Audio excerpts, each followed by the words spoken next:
Hello, everyone, and welcome to another episode of Dojo Live, the first episode this week, Tuesday, October 25th, 2022. My name is Kim Lantis, and it's my pleasure to be co-hosting along with America Guerrero. Hey, Kim. Hey, Peter.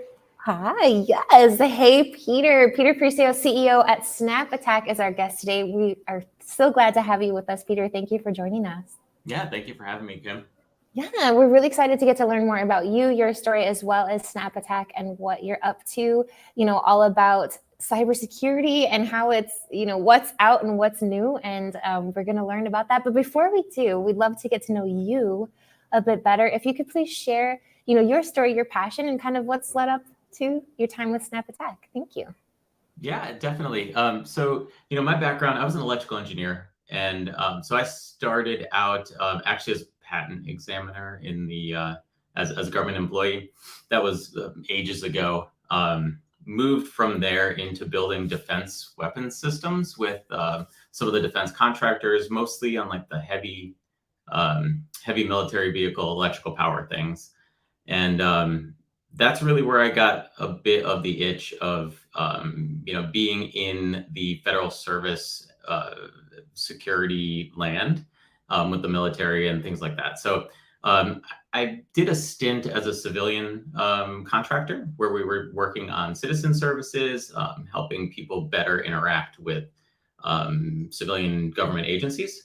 And then from there, dipped my toes in the cybersecurity land, and I joined a startup early stage and kind of got the itch. And then so landed in product at that early stage startup, moved to another early stage startup, and then enter SnapAttack. So really focusing in on building cybersecurity products and trying to make them, big thing that for me is how do we make these complex products easy to use and accessible to more people? And so that was really what drew me into SnapAttack as well. Nice. So it was very much a tool that is very sophisticated, but it has a collaboration element to it. And with that collaboration, you can do very advanced activities, and it's easy. It's easy, it's simple, and it's got a collaboration and info sharing element. So that's really what makes me tick from a cybersecurity perspective, is how you get the message out to people that, there is badness and this is how you can protect yourself or go find it. For sure. It just seems like this ebb and flow, this constant, right? And unfortunately. And I was going to ask you, what was it? What was it about cybersecurity that was exactly the itch? And is that it? That just the constant nature of it and the idea that this has to get easier? It is obviously it's a changing landscape all the time. So there's always something to do. I'd like to believe that we, really get in front of everything. But obviously the problems are always interesting, right? Like there's always something new to learn. There's whether it's new tools, new systems, new adversarial techniques and methods, new ways of preventing things. There's new, interesting technology to automate security. So there's so many different angles of what you can do in cybersecurity. That I find really fascinating, right? Like you can be any type of person. You don't have to be an uber technical person to be successful in cybersecurity, and that's really interesting to me. It is interesting, even to be what are they called? The people who are the part of the cybersecurity, but who try to hack people, right? Like the social engineering. Thank you. I'm like, I know there's I think that'd be kind of a fun job actually, but I'm not brave enough. I'm like one of the people who's like. But great, cool. So I think you already touched, at the high level of a SnapAttack. You mentioned keywords like collaboration and making cybersecurity easy for the maybe non-technical. But tell us more. Exactly, who is SnapAttack and what is the problem that you're solving? Yeah, so SnapAttack is really a SOC optimization and proactive security platform. And what we mean by that, we're focusing on how you go from a piece of threat intelligence to action as quickly as possible. So every day, we're faced with a new threat, that you hear about. Somebody gets breached or some new vulnerability or exploit lands, and usually there's a little bit of fanfare that comes along with it. It's newsworthy headlines, and everybody's faced with that question of like, hey, are we protected? Are we covered? Or are we susceptible to this new thing? And so typically what happens is everybody goes and like they do the things. They search Google and the Twitter and Reddit, and they try to find whatever they can about this new threat as quickly as possible. But it's very, it's organic, it's ad hoc. There's a lot of effort that goes into it. And then they have to compile all this information as research and try to put it in the context of their own organization and create either detections that they could put in place to protect themselves against this new threat. And they also have to build these analytics that they can go and search for it in the past to make sure that they hadn't already been attacked by this new threat. And there's thousands of people with thousands of companies doing this same process. And there's it's a people process, so there's a lot of opportunity for error and all of that goes into it. So the problem is really, can we answer this question? Are we protected? As easy and seamless as possible? And if the answer is no, can we take action as quickly as possible to then get ourselves to a protected state, a known covered state? So really, SnapAttack, we strive to go from intelligence to action as quickly as possible. And we do that using what we call purple processes. And we can get into that in a bit, but it's a highly collaborative team process for the outcomes of like better threat hunting, better threat detection. Oh my God, it just made sense to me. I'm like, what is purple? It's the red team and the blue team mixed together. The red team and the blue team mixed together. Yep. Yeah. Okay. Yeah, this is coming from the one who lived in Mexico for like a decade before she realized that queso and tortilla makes the quesadilla. So. All right, red and blue team making the purple team. I love it. And I think this is a great transition into the topic of conversation that you chose today. The IOC is dead. Long live the TTP. How can cybersecurity teams collaborate to understand the behavior of an attack to develop confident, resilient, and verifiable threat protection? So please, Peter, share why. Why this is important. Yeah, so this is super important. Right now, a lot of security operations focus in on trying to become more threat aware. And how you do that, you have to understand what the threat landscape looks like and what bad actors are out there, what types of tools they use to hack you and all that. So how most of the world does this today is they use IOCs. Those are indicators of compromise. And those are things like an IP address, or that's a known command and control server that an attacker uses. It's a file hash for a piece of malware that somebody found and said, hey, this is malicious. And they identified the file fingerprint with the hash. And now they share that piece of information around, and it's great. You put that in your prevention, blocking and tackling systems on your network, and you say, we see this file hash come through, or we see traffic to or from this IP address, block it, don't let it in. And that's a very high confidence action, right? If you see that file hash, that file is the bad thing that you're intending to block or detect. The problem is it's really, really easy to change. So there's this thing called the pyramid of pain in the cybersecurity world. It was put out a few years ago now at this point. And really the idea is it's a measure of how hard is it for an adversary to change what they're doing to circumvent your defenses. So as you move up the pyramid, you start at the bottom with things like file hashes and domains and URLs and email addresses. And those are really inexpensive to change, right? Like if you want a new IP address, you just spin up a new IP address. Super simple. It can be automated, right? It can be automated. So that's really, you might detect it today, but it's very ephemeral. Tomorrow, if they've changed their tactics, you've got a blind spot. And so you don't know. So as you move up the pyramid of pain, the very top is called a TTP. It's a tool, technique, and a procedure. And what that's really looking at is breaking down an attack and like, what does that actually look like? What is the pattern of that attack behavior look like in the lens of the victim machine, the victim network, and what are the evidence, the forensic evidence that gets left behind that you can then find in your network or you can detect against it. And what's really interesting about those is, that's really challenging to change, because it's sort of like asking somebody to learn a new skill. Challenging to change from the hacker side. From a hacker side, yeah. Exactly. But I will say it's also more difficult to define as a good guy side, right? So and that's kind of where SnapAttack comes in. That's what we really do, is we help people create better detections there. But what's really important about the transition from an IOC-based defense to a TTP defense is they do have some longevity, right? Like if there are patterns of behaviors, I can use an example. There was a Windows exploit that came out last month. It was called proxy not shell. And that same exploit, a very similar exploit, came out a couple months before called proxy shell.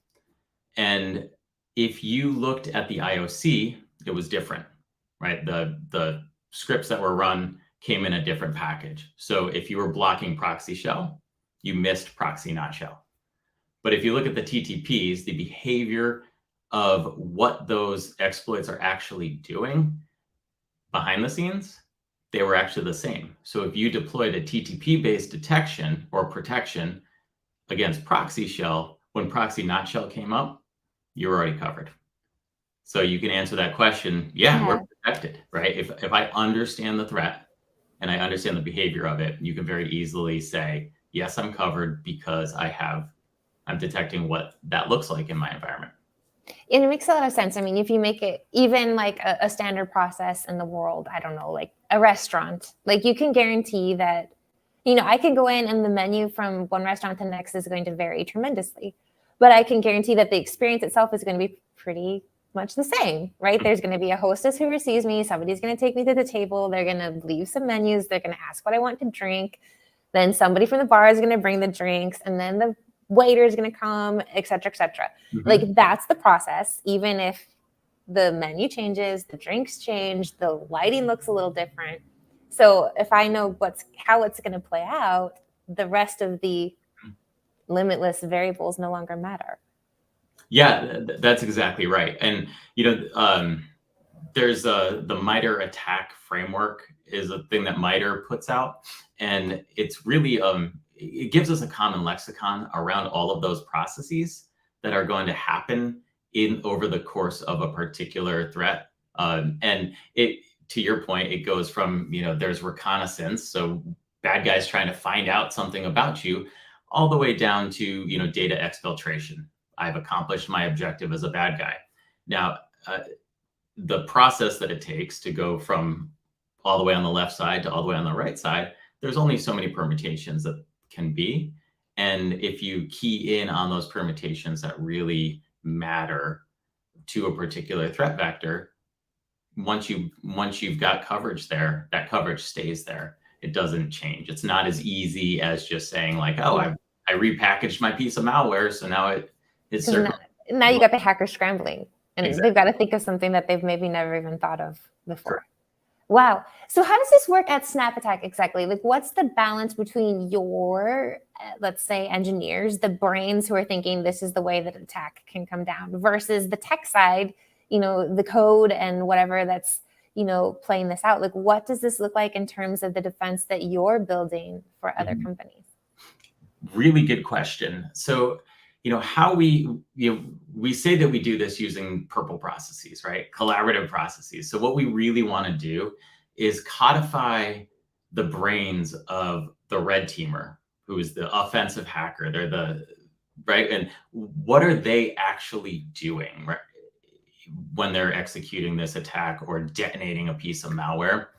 And we want to allow you to package that data up and hand it over to a blue teamer so they can directly inform their defense from that offensive data. So what the real idea there is who is best apt at defending against a particular activity. It's probably the person doing it.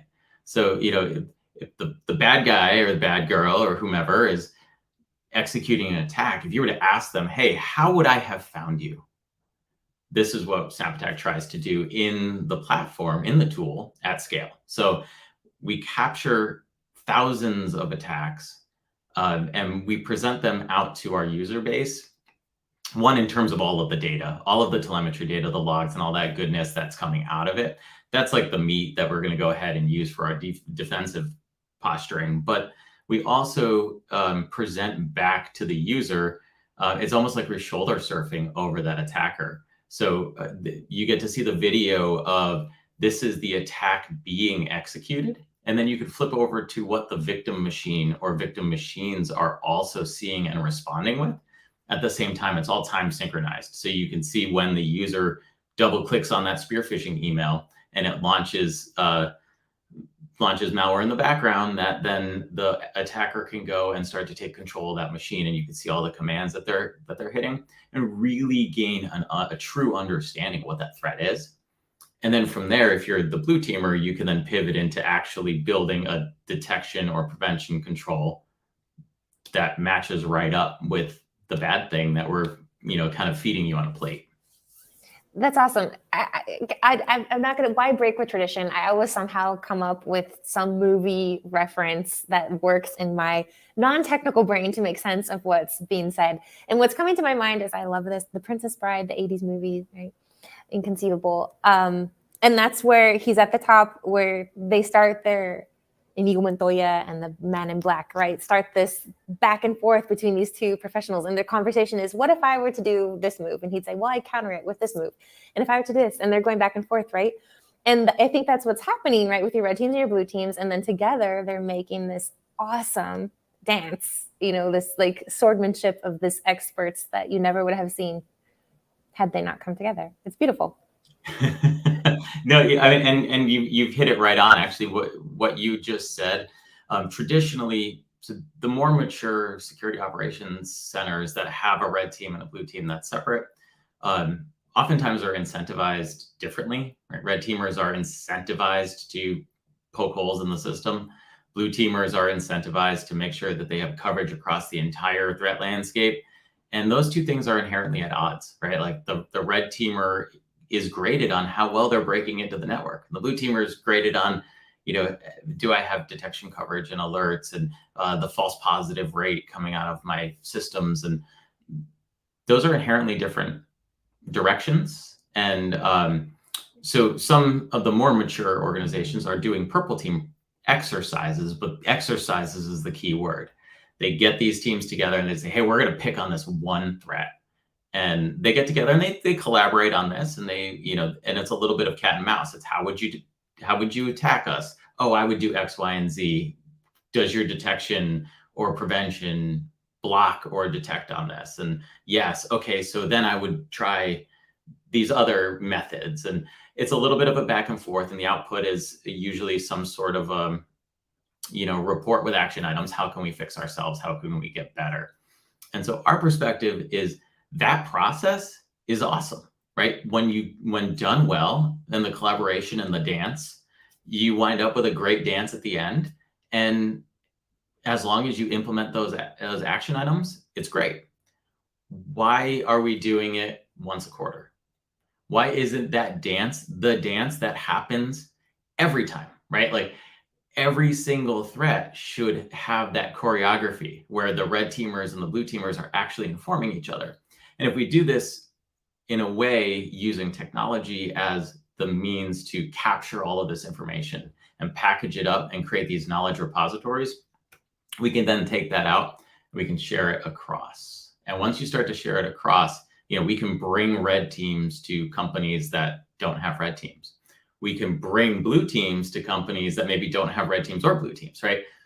Because we're bringing this data and we're presenting it in a way that people can be confident that it's doing the thing it's supposed to do. It's in the context of their security stack, their tooling, and it's got, ratings and scorings. It's like, how well is it going to perform if we deploy it into your network? Does it Does it create a ton of false positives, a lot of alerts and things like that? So we, really are intending to work in tandem with all of the tooling and the people and the processes that you have already in place.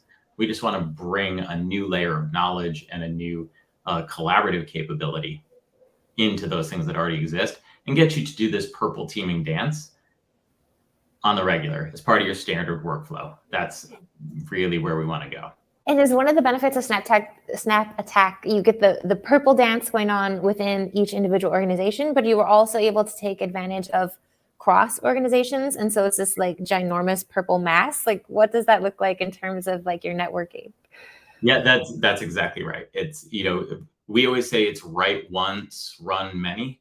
If you write one detection, we can run it against all of our attacks in our sandbox and tell you how well that detection works overall.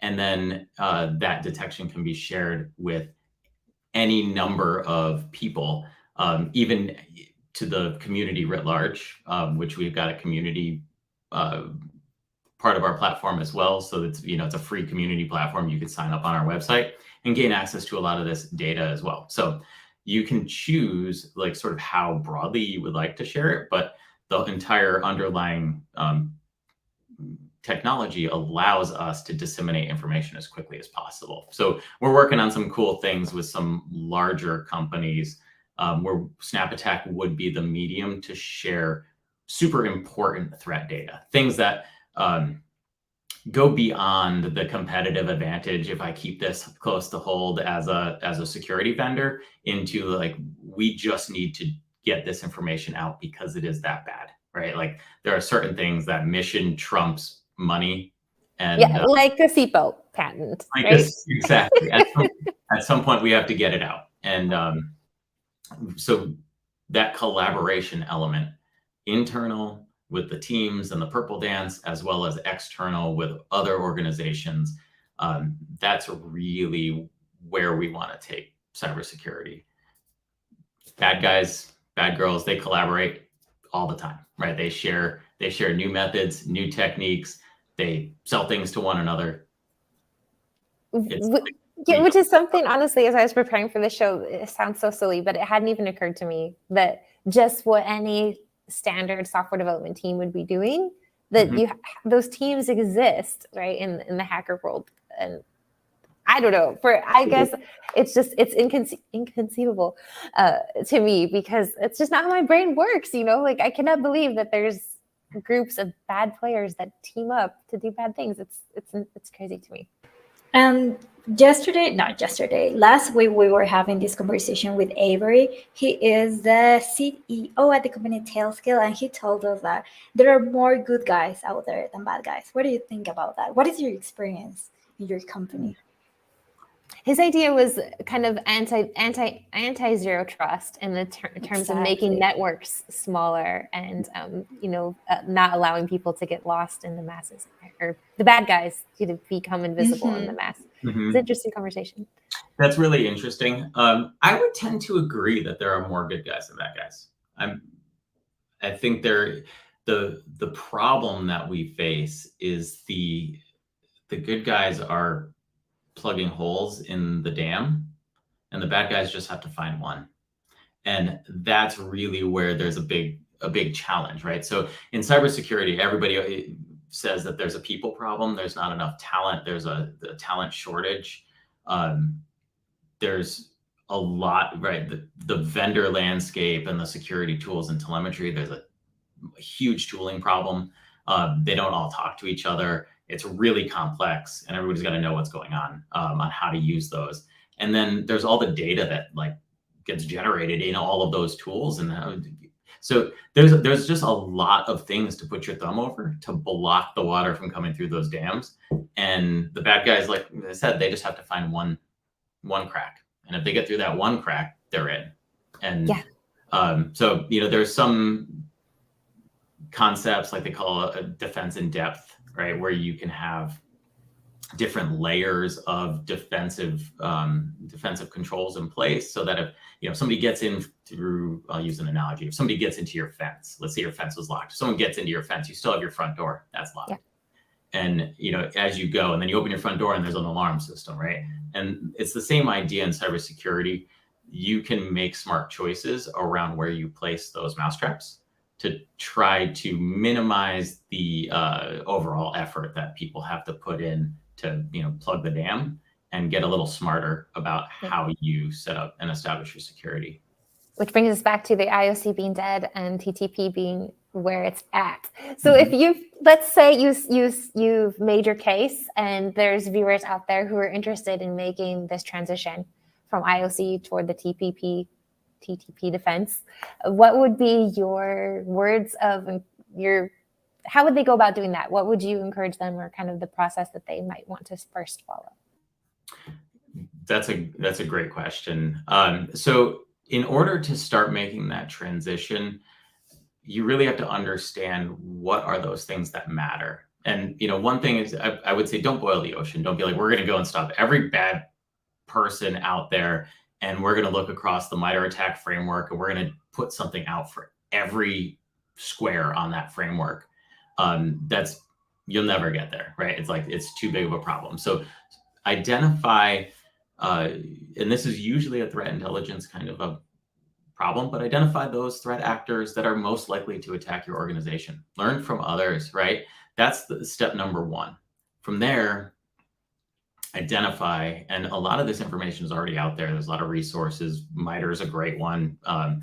DHS has some great ones. What are the techniques and the tools that those bad actors or actor groups use? And then drill down from there, right? And so start small and deploy those that seem to be the largest impactful ones that you can do for your organization. Along with that is really understanding where you're at. So if you can take a look at what your detection coverage looks like today. Some you might have to estimate, because not every vendor tool, like some of the endpoint protection tools, not everyone is transparent about what exact detections come out of the box in there. But you can kind of make some assumptions based on like the tests that MITRE does around the coverage maps and things like that for particular threats. Get an understanding of where you're at. Get an understanding of if any detection work has been done, and augment it rather than, like I said, trying to boil the ocean. I would say that those two things are really, really important. And there's a lot of other things around making sure you've got the the proverbial right people on the bus and all of that to help understanding that. But there's a ton of resources that are even free resources that are out there on, how do you understand the adversary? What kinds of threat intelligence is there? Even down to like, there are examples of TTP-based detections that you can start to explore and use and deploy in your network. And testing for us is a very big thing. So you wouldn't, just like developing software, you wouldn't build some code and then push the deploy button and send it to your production environment without it running through both your automated tests and your integration tests and making sure that's going to function. Same thing with detection analytics and prevention controls. Test them. Make sure that they do the thing that you intend, and make sure they're not going to like make your poor SOC analyst's day terrible because they're getting tons of false positives and noise that all of a sudden they have to triage like a massive amount. That won't have the effectiveness that you're after. Okay, how interesting. Let's talk about the culture at your company.